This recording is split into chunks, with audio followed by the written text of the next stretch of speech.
All right, week 2 college football breakdown here. Early on Saturday, we get an SEC on SEC matchup here in Fayetteville. We got Arkansas hosting South Carolina. Seeing this line move up slightly. Arkansas 8.5-point favorites in this one, and the total creeped up about half a point to 53 as well. I came on here and said it last week. I've said it all throughout the preseason.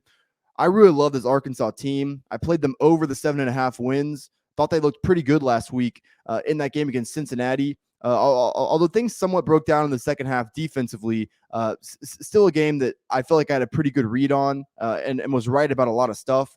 The reality of it is this offense is really efficient. KJ Jefferson and Kendall Briles, that marriage has worked better than I would have thought it ever could. Jefferson takes care of the football. He's extremely efficient through the air, but he's a really good runner as well. And I think we saw that last week. Not only that, but they got a really good running game with Rocket Sanders. Could get Dominique Johnson back for this game as well. There's a lot to like about this Arkansas team. With that said, South Carolina is a pretty stingy defense. They're very stingy up front, and while they might have not been great stepping up in competition and SEC play, still think that that's not going to be a weakness for them. What I like most about this South Carolina team is assuredly that secondary. I mean, against Georgia State last week, their backs were kind of against the wall in some respects. And, I mean, their secondary totally took Darren Granger out of the game for Georgia State. I think the secondary is the major strength of the South Carolina defense. I think Arkansas is going to be able to pick and prod and, take their 7, 8, 9 yards. Probably going to be able to run the ball, but I do think the South Carolina defense can get stops against the pass when it matters most. Offensively, bringing in Spencer Rattler, obviously, very controversial, noteworthy player. I think we all know that. I felt like Spencer Rattler was actually somewhat undervalued coming into the season. I mean, while things didn't work out at Oklahoma, still completed over 70% of his passes, right around 9 yards per attempt. Really his only issue at Oklahoma was turnovers in big games. Had struggled against Texas a few times, and just didn't really have that consistency when he needed to the most. I think that's a major upgrade, though, for South Carolina. They had terrible quarterback play last year. I mean, they had a graduate assistant who ended up starting the season as their quarterback, if that tells you anything about how bad things got early in the season. Unfortunately for Rattler, though, he doesn't have anywhere near the level of playmakers at South Carolina as he did at Oklahoma.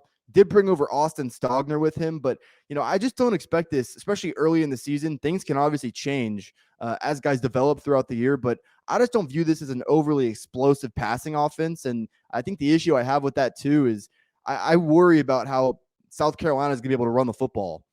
Christian Beal-Smith was a guy they brought over from Wake Forest. He didn't play last week, and even if he does play this week, I mean, less than 5 yards per carry throughout his career.